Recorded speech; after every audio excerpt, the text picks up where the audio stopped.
Hello and welcome to the Daily Politics.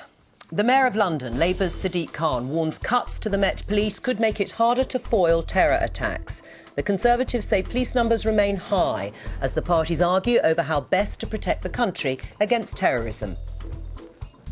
The Foreign Secretary Boris Johnson says Britain's destiny is to be friends and partners with the rest of the world as he sets out the Conservatives' plans for new trade deals after Brexit. Could the Conservatives make gains in Wales at the expense of Labour in the election on Thursday? We're on the campaign trail in Wrexham. Imagine we were halfway through the working week already. We've brought the mood box to Bristol to test out the Greens' policy of a 3-day weekend for everyone. I would love to have a 3-day weekend, but I'm thinking, does that mean a lot of my money's going to get cut because of it?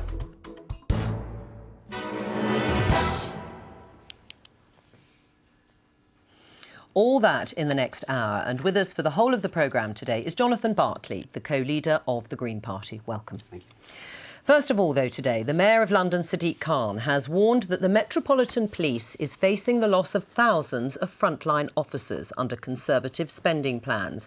Mr Khan says Scotland Yard could lose up to 40% of its constables, making it harder to prevent future terror attacks. Under renewed Theresa May government, as a consequence of the cuts to our policing budget, we'd have fewer police officers. And all the experts tell me, by the way, that one of the ways we counter terrorism is by fantastic policing in the community. Members of the community of all backgrounds report intelligence to police officers in the community. They pass it on, and that helps keep us safe. So there's no doubt fewer police officers means we're in more danger. Sadiq Khan. Well, the Foreign Secretary, Boris Johnson, rejected Labour's criticism, defending the government's record on spending on the police and security services. I have to say, I think that is, first of all, that is wrong. Police numbers in London have remained high. And secondly, we protected police budgets in 2015, and the Labour Party, as I recall, actually wanted to cut them by 10%. But all that argument detracts from the responsibility of these scumbags of what they have done, and we should not allow that to happen. Boris Johnson. Well, in the last hour, the Metropolitan Police have said they believe the third London Bridge attacker was Youssef Zaghba, a Moroccan-Italian man who was not a subject of interest to the police or MI5. Well, we're joined now by our assistant political editor, Norman Smith. How damaging is this continuing row over numbers of the police and security services and resources in general in terms of the government?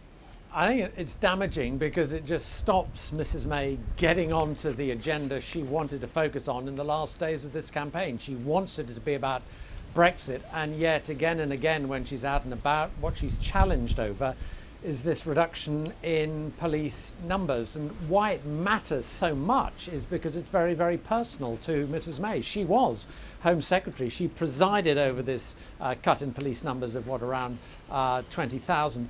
The other thing that strikes me about it is it's a very simple concept for voters to grasp. It's not one of these much more difficult issues like the social care cap and the U-turn over that. A cut in police numbers is a very simple idea to get hold of. And the last thing that I think compounds the difficulties Mrs May is facing is this reluctance to openly concede that, yes, she has presided over a significant cut in police numbers. And I think, you know, we saw that to some extent with the social care row, with Mrs May unwilling to concede there's been a U-turn. And I think it just grates with voters a bit. I think they find it a bit exasperating that Mrs May is unwilling to concede what is just a fact. The police numbers have been cut. And what about for Labour? Is there a difficulty on the doorstep, do you think, for those Labour candidates if there is an impression that Jeremy Corbyn is being viewed as soft on terror because he hadn't voted in favour of numerous counts of terrorism legislation? Well, that clearly is the hope and calculation of the Conservatives, who today have tried to sort of shift the focus onto Mr Corbyn and Diane Abbott's own record and their opposition to previous anti-terror legislation. I think it's harder for them, frankly, when you have individuals like Sadiq Khan coming out with really this very stark suggestion that it's not just historic police cuts, but the Met is to face ongoing police cuts. He says around 400 million or more. which he says could mean a reduction between 10 and 40% of the total police force. And it's harder to be so dismissive of a figure like Sadiq Khan, in part because Theresa May and others have come out and publicly praised him in his handling of the aftermath of the terror attack. Norman Smith, thank you very much. Well, we've been joined from Bristol by the former Conservative Chief Whip, Mark Harper, and from Birmingham by Labour's Jack Dromey. Welcome to both of you, gentlemen. Okay. Mark Harper, first of all, we've seen now that one of the terrorists involved in Saturday's attack was previously featured in a programme quite recently, last year, called The Jihadis Next Door, and had been reported to the authorities. This does now look to be a pretty extreme case of hiding in plain sight. What went wrong in your mind? Well, I listened to what Mark Rowley said this morning, the head of the Counter-Terrorism Command, and he made it clear, I think I'm right in saying, that the Metropolitan Police had investigated this particular individual and they'd obviously looked at all of the evidence and that they couldn't find any evidence that he was involved in planning a terrorist attack of any description.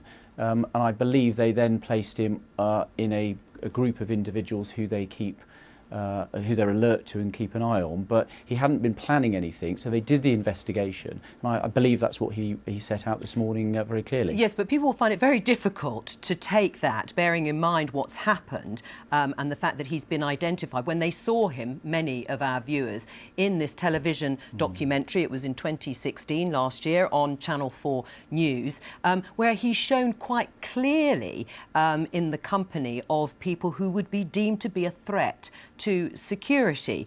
And you have got legislation, of course, in place that makes organisations, prescribed organisations, being banned, or the glorification of terrorism an offence. So should he have been a higher-up priority for the security services? Well, look, I don't know what information the security services had available to them. I mean, I think generally they performed very well. They foiled, as we know, 18 plots over the last 3 years. One of the things the Prime Minister set out after the terrible events at the weekend in London was that we do need to do more to deal with people on extremism. What? People who are being inspired. What concrete things could you do more than have put this man, Karim Butt, on a list, high up priority for the security services? Well, I think one of the challenges here, Joe, and this is why it's not an easy matter to deal with, is that my understanding is he hadn't committed any criminal offences. And so the challenge for the law enforcement bodies is how do you deal with people who you believe might be a threat but haven't yet done anything? That's, of course, why we've got the TPIMs, the terrorism prevention orders, which can keep people under certain restrictions. But they're barely used. They're barely used, Mark Harper. They're being used 7 times, and the list says there are 23,000 people who are a potential risk. But you do have to have some evidence to be able to go before a judge to put those in place. So that's one of the things I think that the Prime Minister wants to look at. That's why we had in our manifesto, before any of these terrorist outrages, this new countering extremism panel we want to set up to bring forward those ideas. We are of course have a range of powers that we can use to deal with people. The Prime Minister, when she was Home Secretary, she banned more hate preachers from coming to the United Kingdom than any previous Home Secretary, thus keeping out of Britain people who would have tried to inspire this sort of terrorism. And those are the sorts of measures.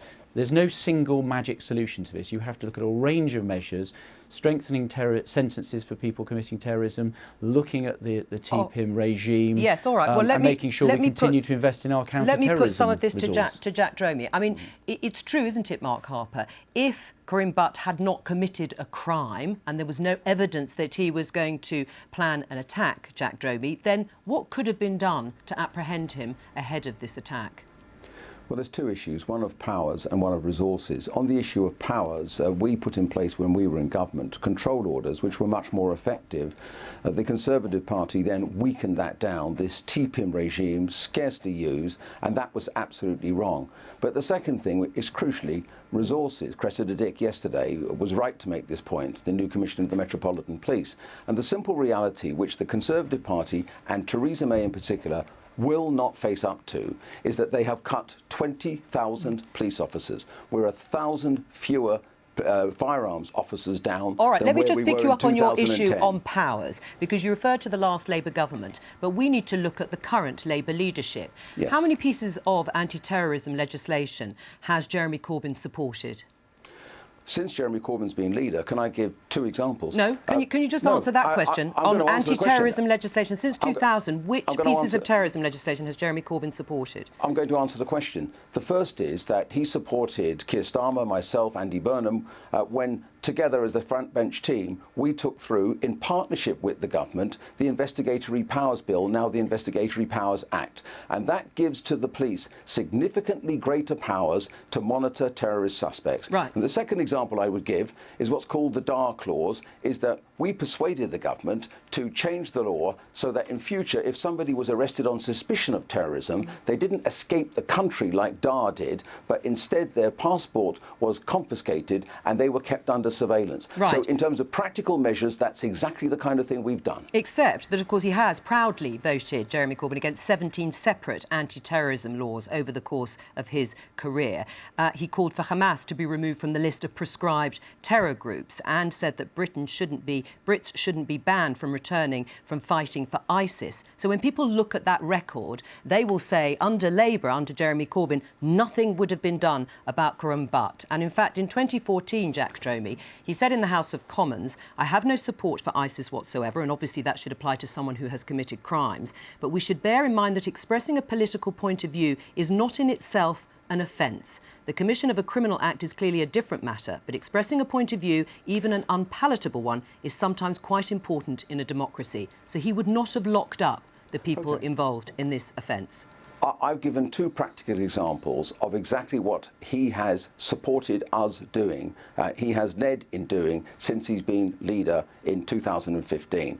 But also crucially, and this is what the public want right now, they want to see more police officers back on the beat. They want to see the rebuilding of neighbourhood policing, which Mark Rowley mentioned earlier on by Mark, the head of counter-terrorism, has made it abundantly clear is the eyes and ears of counter-terrorism. They want to see more firearms officers in the Metropolitan Police and nationwide. So I think what we've got to do is to focus right now on what's crucial is a great national unity to oppose and defeat terrorism. But it's about then the powers necessary and the resources to do it. And do you think your front bench team need to know the powers and the recommendations that have been made by people within your own team? The report commissioned by Sadiq Khan, Toby Harris, did a report into how to keep London safe. It had a list of recommendations for the Metropolitan Police, and yet Diane Abbott, the Shadow Home Secretary, couldn't recall those recommendations. Do you think that inspires confidence? Well, it was a good report, ranging from operational measures on the So one hand. why couldn't she remember it? Well, let me finish. 2, on the other hand, fully funding the Metropolitan Police and our ambulance service in London. Now, I didn't see the interview, so I can't comment on that. Right, well, let me just say, because that's the question I'm asking, because she wants to be Home Secretary, Diane Abbott. She couldn't recall the report at all. It was only done last year. It was commissioned by the Labour Mayor of London, Sadiq Khan. As I say, do you think her failure to recall that will inspire confidence? And is that the reason she's not going to take part in the Woman's Hour debate today? Well, I can't comment about today because I understand Diane is ill. But forgive me if I say this, is right now is not the time to engage in the wrong kind of party politics. Right now, what we've got to focus on... Are you not engaging in party politics? No, I tell you what, our nation is under threat from a uniquely awful brand of terrorism. We need a national unity to defeat that, and crucially, that does mean both powers and resources. And can I ask Mark this question? Mark, will you concede today what Theresa May refused to concede yesterday, that we have seen 20,000 fewer police officers under her as Home Secretary and now Prime Minister, All right, and 1,000 fewer armed officers? Right, Mark Harper. Well, look, Joe, looks like Jack's bidding for your job there. Look, what I would say is this. I read Toby Harris's report that Joe referred to there about London's preparedness, which talks about these... Yeah, hang on, Jack. Jack, I'll come back to the issue of numbers in a second, but answer that question first and then we'll do the numbers. In this report, I read it very carefully. Toby Harris is, of course, a Labour peer, and he wrote this report just last October, and he said over the 5 years that he'd been stopped being involved in London policing and writing that report, he said that the resources available meant that the response in London would have been better than that from 5 years previously. So what that says to me, and looking at the professionalism and dedication of our police officers at the weekend, is that actually the Met does have the resources. We've protected the counter-terrorism budget. And Jack, when you were on the Home Affairs team in the autumn of 2015, after that election, Andy Burnham said that the police could deal with a further 5 to 10% cut in their budget. George Osborne, who was then the Chancellor, made it clear that we not only were we not going to cut the police budget, we were going to protect it. We've protected it since 2015. We're increasing the funded for armed officers, and we've also protected the counter-terrorism budget, and we're hiring more specialists to work in our excellent security services. And I know well as a Gloucestershire candidate about GCHQ based at Cheltenham. Let Jack Dromey respond, and also to Lord Carlisle, Alex Carlisle's point. He was the former reviewer of terrorism legislation, who said it's not about more community police officers, which is what Labour in part is calling for. Well, on that latter point, he's a distinguished reviewer of terrorist legislation, but if I can quote the head of counter-terrorism, Mark Rowley, and also the then Commissioner of the Metropolitan Police, Bernard Hogan Howe, is that going back to 2015, Mark, on top of a 25% cut in your first 5 years in government, your government came within 36 hours of a further 22% cut. And one of the things that was key in changing the mind of the government, we worked very closely with the police to oppose that proposal, was a letter from Mark Rowley to the Home Secretary in which he said numbers were vital, including neighbourhood policing, because it's absolutely essential to intelligence gathering. All right. I mean, aren't the numbers important, Mark Harper? It's what the public wants to hear at the moment. They want to be reassured that there aren't going to be, at the very least, further cuts. And what do you say to Sadiq Khan, who has said that the force could lose as many as another 12,800 officers, which would reduce its strength by 40%, making it harder to tackle the terrorism threat? The first thing I do is go back and look at our record since 2015. We've protected the police budget. When the Chancellor, the then Chancellor, protected that police budget, the Labour spokesman, who was Andy Burnham, was arguing that police could manage to deal with a 5 to 10% cut. And George Osborne made it clear that we were protecting the police budget, and that was a decision by the then Chancellor George Osborne and the then Home Secretary Theresa May. We've increased the investment into. Jack, I listened to you. Jack, don't talk over. Don't talk after Mark Harper, and then I'll give for a final word. We've increased the budget for counter-terrorism, which is, of course, based out of the Metropolitan Police. And we've seen Mark Rowley, who's the excellent head of that, dealing so professionally with the events over the last couple of weeks. And we've also invested the resources in our security services, which, Joe, coming back to your first question, is essentially monitoring these appalling individuals and making sure, as they have done over the last 3 years, that they can continue foiling the plots of those individuals that wish to do us harm. All right. I'm afraid I'm going to have to finish there. Sorry, Jack Dromey. I did say we would come back to you, but we've run out of time. Okay. Thank you very much. Mark Harper, you're going to stay with us while we talk about Brexit. And, of course, Jonathan Bartley is here. This morning, the Conservatives have outlined proposals for boosting UK trade after Brexit. The party, which intends to take Britain out of the EU's single market and customs union, says Brexit will allow Britain to seek bilateral trade deals with old friends and new allies across the world.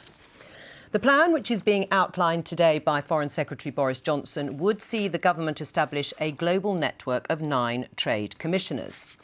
While we don't yet know the regions where the commissioners will be based, the Foreign Secretary has previously talked of striking trade deals with the likes of the US, India and Australia. The 9 commissioners will be part of a new Board of Trade to help increase exports and attract foreign investment in the UK. But not everybody is on board, with the Liberal Democrats saying a UK Board of Trade, an institution that has its roots in the 17th century, is an outdated idea, probably written on parchment. Meanwhile, Labour says it's focused on maintaining tariff-free access to the EU's single market. Well, earlier today, the Foreign Secretary said he thought Brexit offered the UK a series of unique opportunities.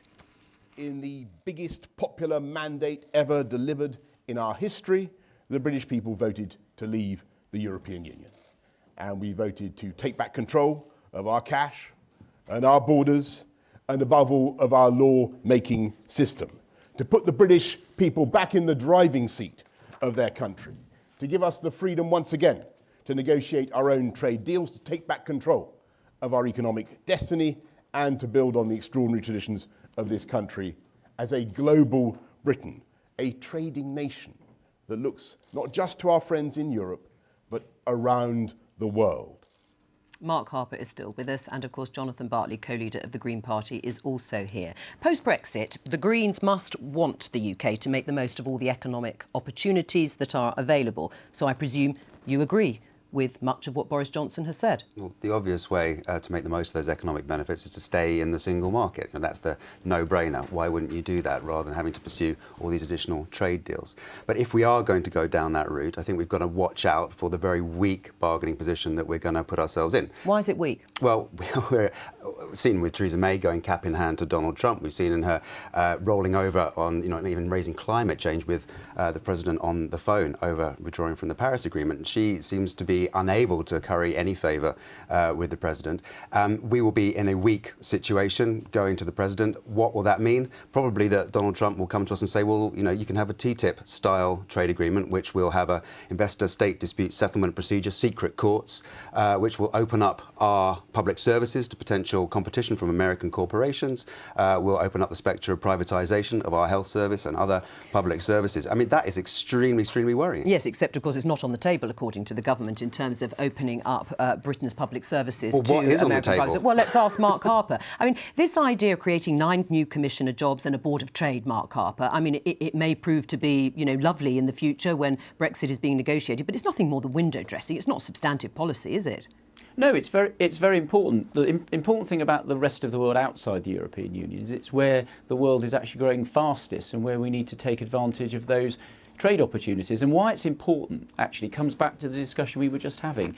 If you want to have good national security, strong defences, strong policing, you've got to have a strong economy to be able to pay for all of these things. And as we leave the European Union, which was voted for by the public very strongly last year, as the Foreign Secretary said, we need to make the most of both a good deal with the European Union, and those Brexit negotiations will start just 11 days after the election, which is why we need a strong government led by Theresa May to land that good deal. Yeah, but we also need to make the most of the opportunities that there are around the world. Right, well, let's have a look at some of these opportunities, because Jonathan Bartley raises the issue of Theresa May being weak, in effect, in her dealings with Donald Trump, for example. So is Britain going to be open? Are the public services going to be for sale, if push comes to shove, to allow private sector, maybe rightly or wrongly, private sector involvement in public services here? Well, two things. The Prime Minister was asked this question in the House of Commons at Prime Minister's Questions, and she made it very clear that our NHS isn't for sale. The second thing I would say is that she wasn't weak. I was listening to what Jonathan said. The Prime Minister had a phone call with President Trump last week. She made it very clear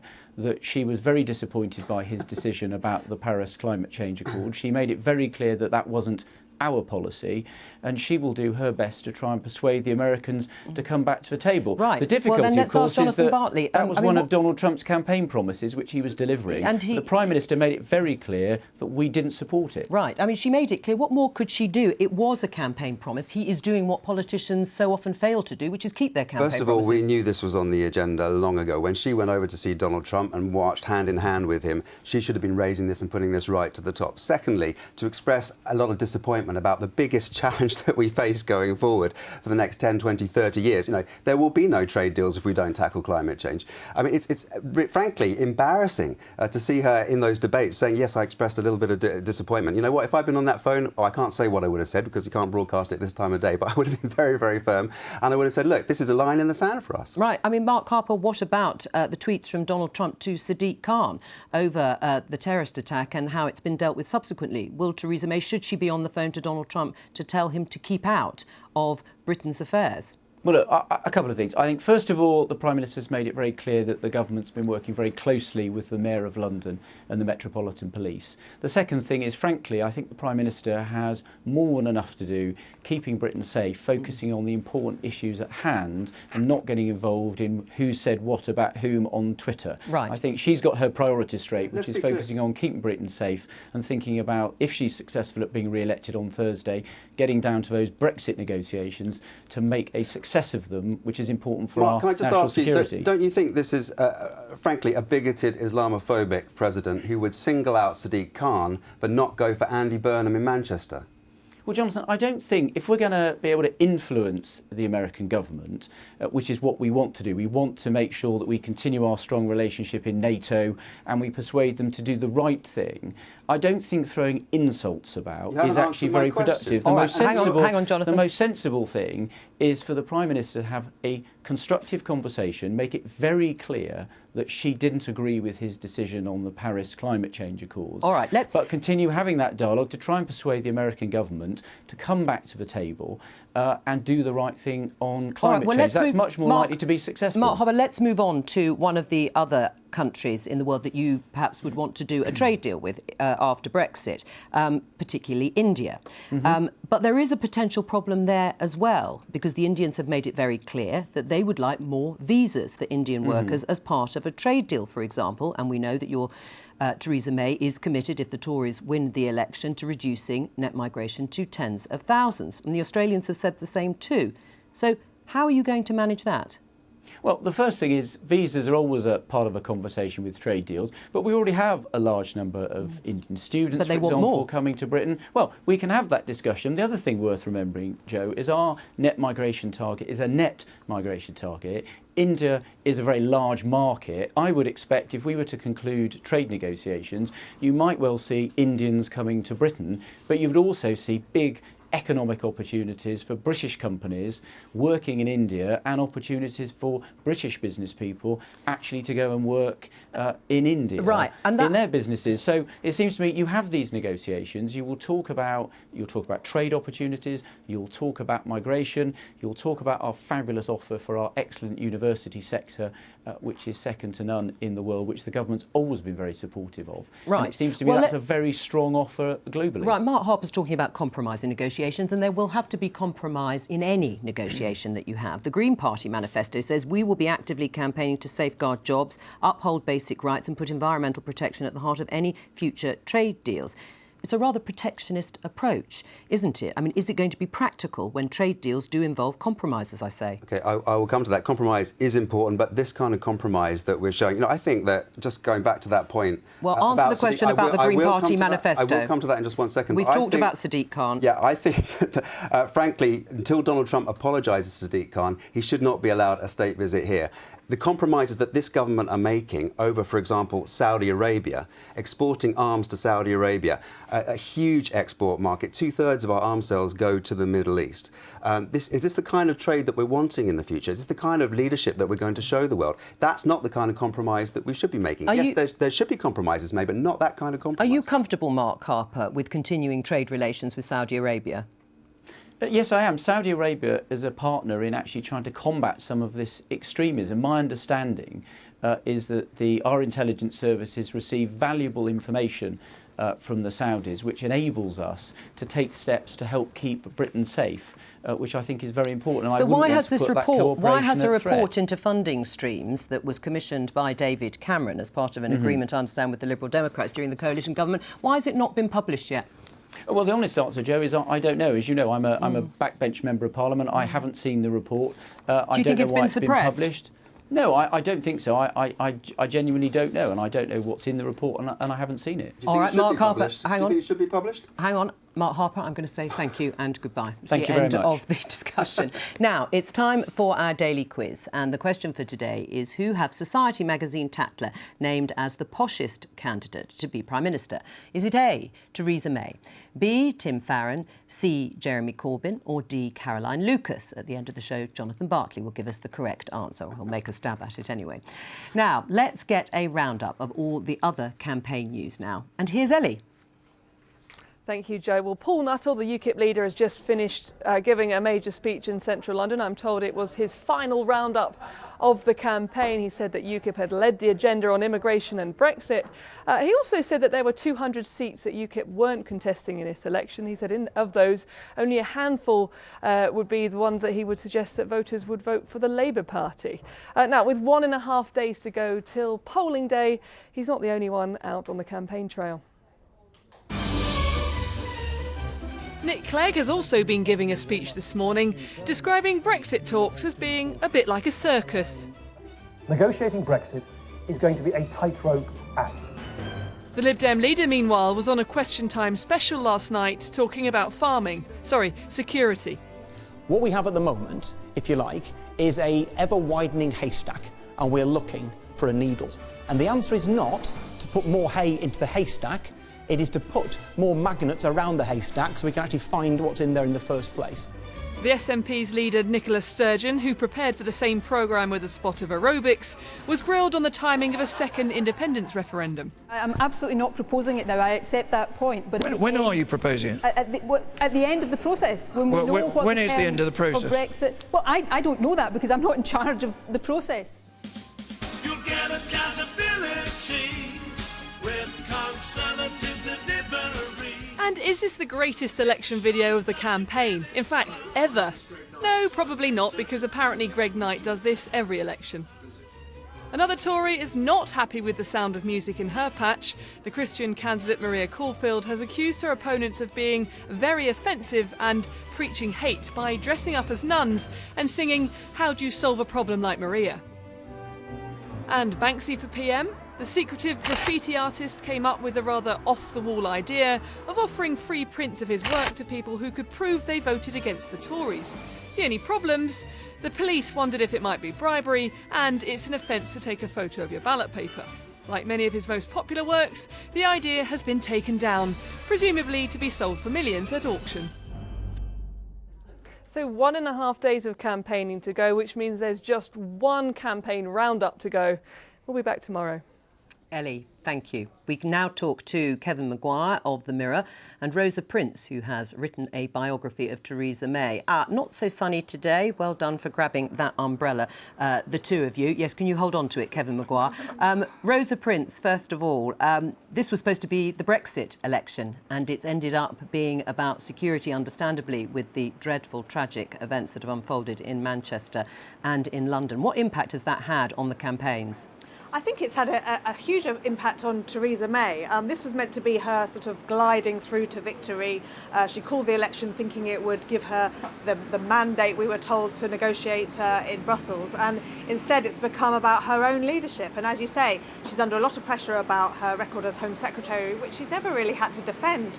She's never actually been at the forefront of an election campaign before, and I think she's finding it quite hard when the pressure's on. So, yeah, everything's not gone her way. And the thing I learned when I wrote the book about Theresa May is, although she's pretty good at holding it together when things are going well, she can get a little bit rattled when she feels like she's not in control. She likes to be in charge, she likes to be in control, and I think she's suffering in these last days. So what's going to happen, Kevin Maguire, do you think, in these final days now till polling day?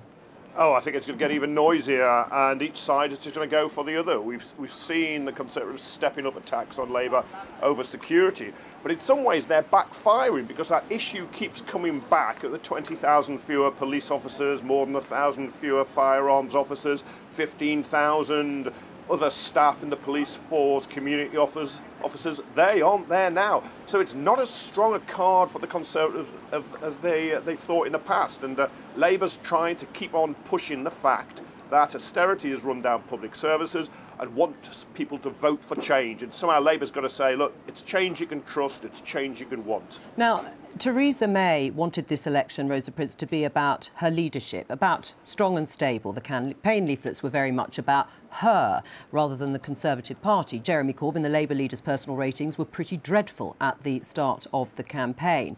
And of course, the close scrutiny of an election campaign can shine an unflattering light on the key players, can't it? Yeah, that's right. When she was elected, if you remember, everyone around her seemed to be falling apart, and she very much seemed like the only grown-up there. And she was just anointed overnight, wasn't she? She suddenly became Prime Minister without really being tested and challenged in the way that most leaders are through a leadership contest.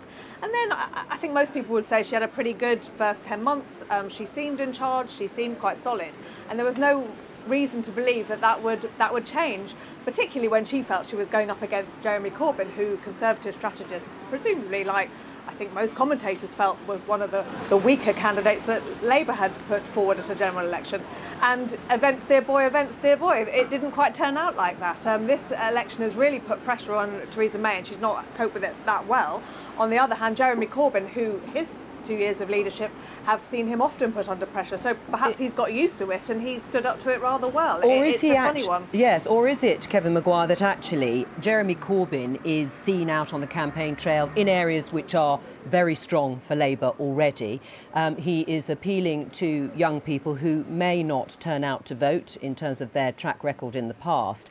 And he's just shoring up Labour's support, piling up the votes in seats that they've already got, which doesn't mean he's going to get any closer to winning on June the 9th. Well, if he didn't go to areas, strong Labour areas such as the northeast of England, he would be accused of neglecting them, taking them for granted, which is why he has to go there. It's why Theresa May goes to Conservative areas as well. But she's not been in just the target northwest. seats. She's been in the northwest, hasn't she? She's been in areas where you wouldn't normally see a Conservative leader, whereas Jeremy Corbyn hasn't been to marginal seats. Oh, Joe, I reckon in every general election a Conservative leader has gone to the northwest at some time. You're quite right, though, that Jeremy Corbyn is relying on young people to come out and vote for him. Traditionally, they haven't voted half as likely to vote as older people. It's why parties so often come up with policies for the elderly, but they neglect the young.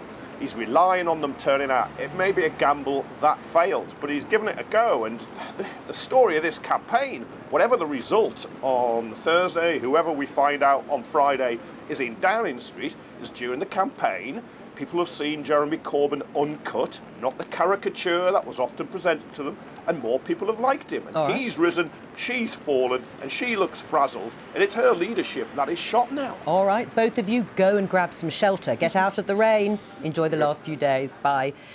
Now, you have to go back to the 1850s to find a time when the Conservatives had more MPs in Wales than Labour. But Theresa May has signalled that there aren't any no-go areas for her party, visiting Wales a number of times during this campaign.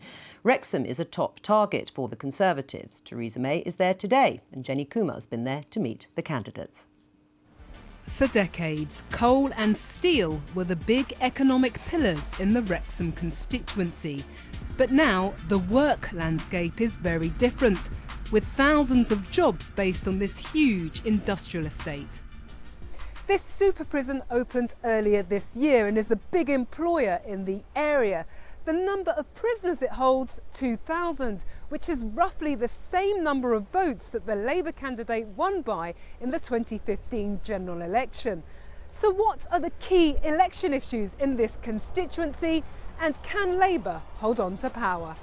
Wrexham saw one of the biggest votes to leave the EU in Wales. And for some people, Brexit and immigration are key election issues. I think now that Brexit's gone through, UKIP's achieved what they wanted. So I'm now turning to Conservative and I'm going to be proud of my country again. I've always voted Labour and I always will. I can't bear the only blue I like is Chelsea Football Club. There's been a Labour MP representing this area for around 80 years, but the Conservatives came a close second in the last general election here. Well, I know that it's a competitive seat. You know, I know the situation. I'm in a tough fight, but I intend to win it. In the past, you've been critical of Jeremy Corbyn. You called for his resignation after the EU referendum result. So why should people vote for you and therefore Jeremy Corbyn as a potential Prime Minister? I am the candidate in Wrexham. I've been the Member of Parliament for Wrexham for 16 years. There have been 5 leaders of both the Conservative Party and the Labour Party in that time. And it's about who represents Wrexham in Parliament for the next 5 years. The Conservative candidate's day job? He's a window cleaner. And he's hoping to wipe away the Labour majority of just 1,800 votes. A couple of weeks ago, he welcomed the Prime Minister to Wrexham to launch the Welsh Conservative Manifesto. But the event was overshadowed by Theresa May announcing amendments to social care funding. Could have been anywhere in Wales. She chose Wrexham. That's really important. We've had a lot of positive feedback on that. And as you say, on the day there was talks of U-turns and different things. I think she was very clear. She didn't have to put that in the manifesto, if you like, but she put it there to actually tell people that we are addressing the serious issues facing this country. Other parties are determined for this not to be just a 2-horse race between the Conservatives and Labour. We're just coming out of a very successful local council election where we've gained seats, we've took seats off Labour, and when we're knocking doors, talking to people locally, they're telling us they're looking for an alternative. They're very disillusioned with the Labour Party, that they're worried about what another Tory government means for our communities here. I'm a very committed Remainer, and I will remain a Remainer. And so it's very important to me that I get the message across that I think a hard Brexit will cause untold damage. UKIP came third in the 2015 general election here with 5,000 votes. But they're not fielding a candidate this time round. Where their vote goes could play a key role in the outcome here. Jenny Kumar reporting. Well, we've been joined now from Cardiff by our political editor in Wales, Nick Savini. Nick, the big backdrop has been the possibility of significant Tory gains in Wales. How's that playing out? Yeah, I think that has been the case, and we've seen a reflection of it today. Theresa May is in Clwyd South, a constituency held by Labour, one of the target seats for the Conservatives in Wales. She has been to Wales 3 times in the campaign so far. She went to Wrexham, where you've been hearing from there, and also Bridgend. These are all target seats, so it has been a very offensive strategy and a campaign by the Conservatives in Wales, and I think broadly that has certainly the mindset at the start of the campaign, the view of the Leave vote in Wales, the chunky UKIP vote, all playing potentially well for the Conservatives in terms of the policy side of things. They came out with a big crowd-pleasing announcement to talk about abolishing, as a manifesto commitment, the 7 tolls. Now, the other parties are all saying they were in on that game as well, but the Tories very much saying that they were the ones who have done this, and they were the first out of the blocks to talk about replacing EU aid for economically deprived communities. I have to say, though, I spoke to a senior Welsh Conservative this morning, and that level of confidence that maybe we saw a few weeks ago isn't quite there, as you'd expect in the light of some of the polling evidence we've seen recently. And it seems that Labour's response in Wales has been to keep its distance from Jeremy Corbyn and run a slightly more independent campaign. Yeah, that's right. It's almost been a kind of no-fly zone in Wales for Jeremy Corbyn. We did see him right at the start, a few days after the snap election was called. I don't know if we'll see him. Obviously, time is running out now before polling day. In recent years, what Welsh Labour has done, particularly in the context of all the infighting we've seen within Labour at a UK level, is to really stress the Welsh Labour element. And they did it reasonably successfully in the Assembly campaign a year ago, and up to a point, even though there were some big scalps that they lost in the council elections a few weeks ago, again, you could argue reasonably successful. But they have done that in a general election. To be frank, Joe, we've all been scratching our heads thinking, how on earth do you do that in a Westminster campaign? You know, the man who has fronted Welsh Labour's campaign in Wales has been Cadwyn Jones. He's not a candidate, he is an Assembly member. In a sense, he's got no skin on the game on this, and yet he has been the one leading the campaign. From their perspective, they feel it gives a sense of differentiation, a Welsh identity which has worked for them in the past. The big question is whether it can work in a general election context. Nick Savini, thank you very much. Now let's return to the Greens, because when Caroline Lucas, the Greens' other co-leader, was last on the programme in May, we discussed with her a £250,000 donation that the party was offered and the decision for the Green candidate not to stand in the Richmond Park by-election. Andrew asked Caroline Lucas if she knew the name of the proposed donor. Let's just have a look back at that clip. I don't know the name of the person. I know of the incident that you're talking about, but it happened after the decision had already been taken to stand down, and the money was not accepted. So any kind of implication that we were standing down in order for money is absolutely wrong, categorically wrong. It happened after the decision was taken and the money was not accepted. But somebody did offer £250,000. I believe so. I didn't speak to them directly, but that is my understanding. But as joint leader of the party, somebody offers your party £250,000, you don't know who it is? I don't remember the name. I've heard the name, but the point was it went through our ethical checks. It didn't pass our ethical checks. The money was not accepted. But your candidate did stand aside. The candidate had already decided to stand aside, as indeed the candidate has decided again, because essentially what we had in the Richmond by-election was the chance to oppose Zach Goldsmith, who had been running a very racist campaign in London, and we wanted to try to get somebody in there who was going to support electoral reform. Caroline Lucas there. Well, Jonathan Bartley, as you heard, your colleague there, very firm in saying that Andre Fries, the candidate for that by-election, had already decided not to stand. That's correct, isn't it? That's correct. But the timing actually now looks slightly more suspect because you said that there would be a Green Party report into this incident published after the general election. We've been given a copy of that report. And in the timeline of events, it says that your candidate, Andre Fries, withdrew on the very same day the donation was offered, which was the 1st of November 2016. So, what, she literally stood down just hours before you got the offer of the donation? Well, I'm not quite sure what report. I mean, if it's the report that was produced about 4 or 5, 6 weeks ago and leaked onto Guido, I mean, I think that report has actually been pretty much categorically rubbish, but I'm not sure what actual report you're talking about. I mean, here it says, on the same day as Andre Fries, the candidate, said that she wasn't going to stand, she was going to withdraw from the selection. It's also the same day, according to this leaked report, that the person who contacted you offering £250,000 made that offer. I can tell you categorically that when I found out about the donation being offered, I already known that Andre Fries had decided to stand down, and I'd been told days before. Do you know the name of the donor? I mean, Caroline Lucas said she couldn't remember. I mean, it was a big amount of money that was offered. Yes, it was turned down, but you don't know who the proposed donor is. Don't know who the proposed donor is. And, of course, the decision was made before the donation was refused. We have checks and balances within the party. As a committee that makes the decisions, it's not within the gift of the leadership to accept or reject a donation. And, there is no link. Right. I mean, the nominations to be the Green Party candidate, Jonathan Bartley, closed the day before you were offered that money. So Andre Fries decided to stand one day, and then the next day she decided to withdraw that application. That is a bit coincidental, isn't it? Why put your name forward and then change your mind the next day? No, I know Andre very, very well, and I think she was the only person that was going forward. She was the natural person to be the candidate. But why did she change her mind in 24 hours? She didn't change her mind in 24 hours. I think she'd made the decision quite a time before. I know she'd been thinking about it for 2 or 3 or 4 weeks before, because I'd had those conversations with her as she was working it through and trying to support her in that. As you know, the idea of the Progressive Alliance was very, very strong. It's something that Caroline and I both pushed very, very I understand. It's just that you're saying that this is probably not an accurate timeline of events, but if it is, then it looks as if she put her name forward, she then withdrew it the next day within hours of you being offered that donation. Well, I can only tell you why she did it. You've got to take her word for it. I mean, I can't see why you'd carry on kind of pushing this line when it's absolutely clear that she made the decision days before, and there's no link to the donation, which we refused. Right, that is your report, but I'm not sure it's as clear as you think. But anyway, let's move on. Now, it's time for the latest in our series of interviews with the smaller parties standing in the general election on Thursday.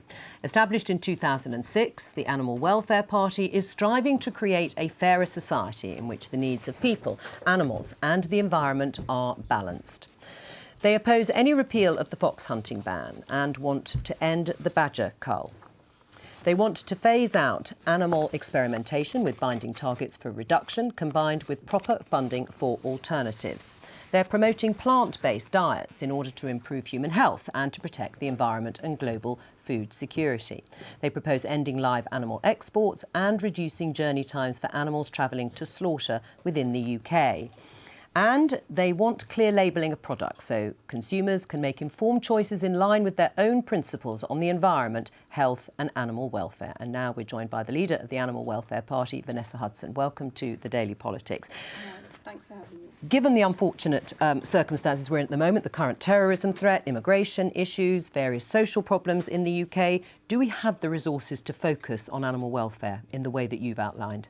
I think absolutely we do, and I think long term we don't really have a choice. One of Animal Welfare Party's key policies is about promoting healthy plant-based diets, and we say that's better for human health, much better for the environment, and of course better for animal welfare. But when we look at the environmental impacts of a diet that is based highly on animal products, we can't sustain that long term, and we can't sustain that as the world population is growing from 7 billion as it is now to 2050 it's expected to be 9 to 10 billion.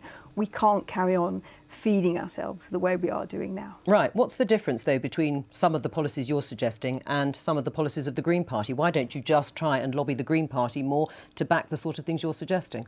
Well, absolutely. It's I'm so delighted to read the Green Party's manifesto, and they've produced a separate manifesto on animal welfare, and I think it's great. And I would say, So what's the point of your party then? I do identify within that manifesto some of the policies that were in our previous 2015 manifesto. I don't know if that's a coincidence, but what I would say is that Animal Welfare Party, since we began 10 years ago, we've called ourselves a testimonial party, and that means we speak to the highest possible policies that there can be on animal welfare. We make them available to all parties to take away, just like Women's Equality Party do.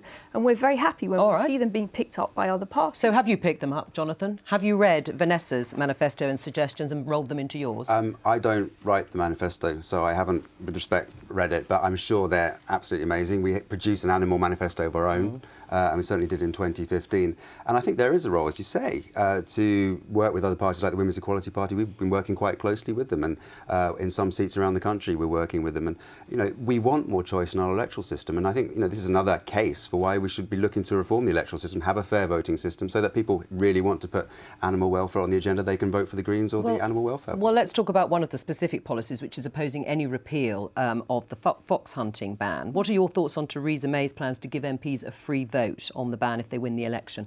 I think it's absolutely appalling. And one of our candidates in Maidenhead, Professor Andrew Knight, he's a professor of animal welfare. He's an expert in this field, and we've been looking at this issue, and there is absolutely no evidence for bringing back fox hunting and saying that this is in some way an acceptable practice, an acceptable way of dealing with a fox population, which incidentally we don't need to deal with because fox populations are largely self-managing. What about on the diet? You talked about diet and being healthy in the growing population. Would you prefer everyone was a vegetarian? We don't make statements like we prefer people would be vegetarian or vegan. We call for a 50% reduction in meat consumption from our current levels. And we say that's absolutely necessary for the future survival of the planet. You know, we have a human population of here in the UK of 65 million, but we're killing 1 billion animals per year. And when we look at how we feed those, I mean, it's a staggering statistic. 50% of all the corn we're growing is being fed to animals. 75% of all the soya being fed to animals. 50% of all the water being used in the world is for animal farming. And yet we have people who are starving. We have people who don't have clean water to drink. All right, Vanessa Hudson, thank you very much. Thank you. Now, one of the Green Party's big ideas is a plan to move to a standard 4-day working week and a 3-day weekend. While workers might cheer at that prospect, would the country's businesses and public services be able to cope? Well, Adam's been putting the idea to the test in Bristol. We're in the constituency of Bristol West, which is one of the Greens' top target seats, and we're testing one of their key policies, the introduction of a 3-day weekend for everyone. So do people think it's a good idea or a bad idea?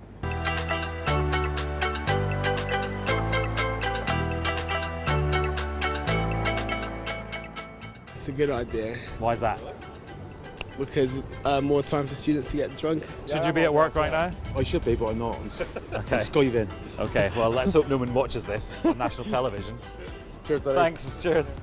I would love to have a 3-day weekend, but I'm thinking, does that mean a lot of my money's going to get cut because of it? Would you get paid a 52th less? Yeah, exactly. You know, money's money at the end of the day. I've got a mortgage to pay. What we need is unconditional love. The girl with the Smurf tattoo. Yeah. As you can see here. Yeah. Or it's going to be called American Sweetheart. Wouldn't you like an extra day to be an artist rather than I would being at the office? absolutely love it. How do you feel about having one less day of work a week? Is that a good idea? That would be amazing. You like it? We'll Yeah, grab a ball. that's a good idea. Can you cycle past and get it in as you cycle past? Oh, no, don't fall off, don't fall off, I'll do it. Imagine we caused a crash. Thanks very much. Maybe we'll be a lot more relaxed. You look pretty relaxed as it is, to be fair. Mental health is very important, and you know, more relaxing is what we all need, I think. It's a terrible idea to have my husband home too much. 3-day weekend. weekends? Yeah. Oh, yeah. Wow, you love that idea. I love it. I love it. Total load of bloody rubbish, because if you don't work, you're not going to contribute to the economy. If you don't contribute to the economy, the country's going to go bust. I mean, you are walking around the town centre on a weekday, not Yeah, but working. we are retired. A 3-day weekend, good idea or bad idea? Very good idea. What would you do with your extra day of freedom? Chill.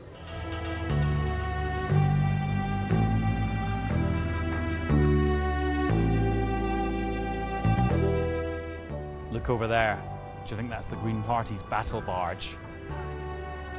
This is my boss, and I work 6 days for him at the moment. Yeah. Soon to be 7. That You're is going to my- work 7 days a week?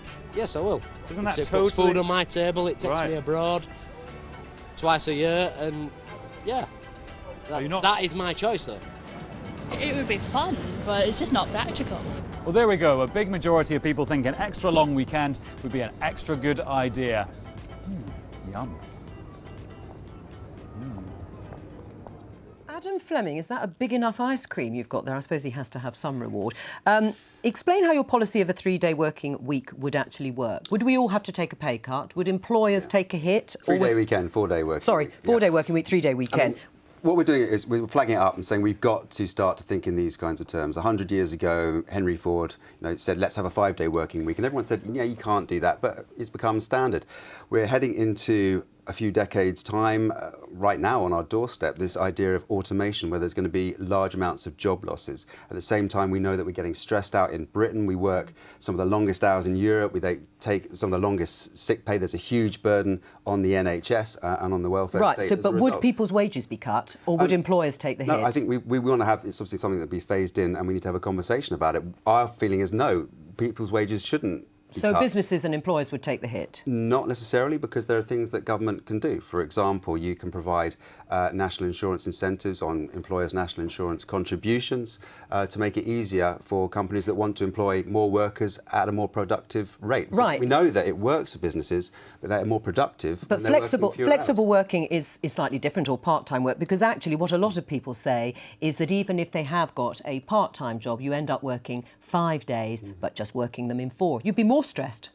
I don't think you would. I mean, there's some people in the package saying if you don't, you're unemployed, you don't contribute to the economy. But of course, there's a huge unpaid economy of, for example, care. That's very, very important to recognise. And people need that time and that space. If they've got a relative they need to care for. But if we look at France, for example, and the issue of the 35-hour working week, and it's been seen as detrimental to the economy. I don't know about the state of people's mental health, but certainly detrimental to the economy, which is why the new president, Emmanuel Macron, wants to get rid of it. I think we definitely need to learn from the examples of France.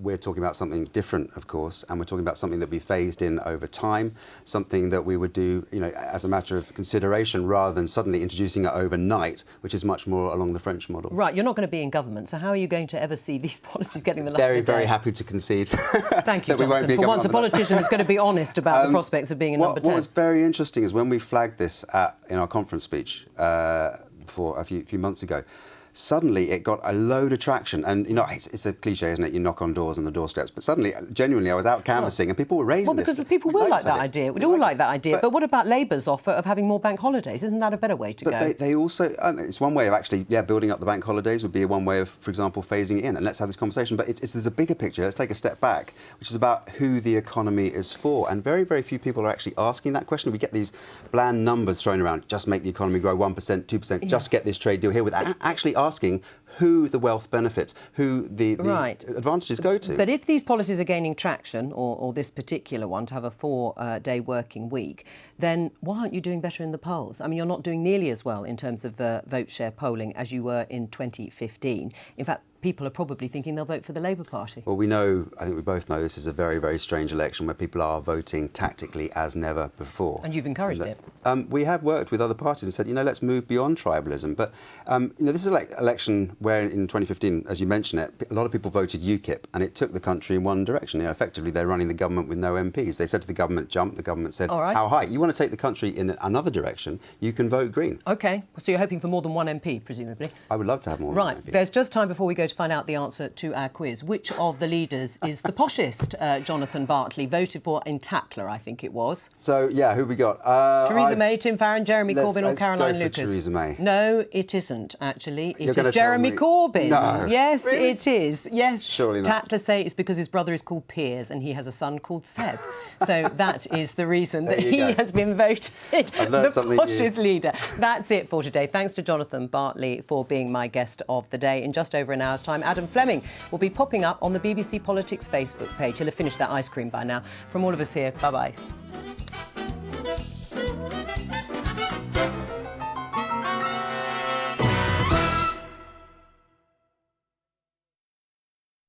Coast uncovers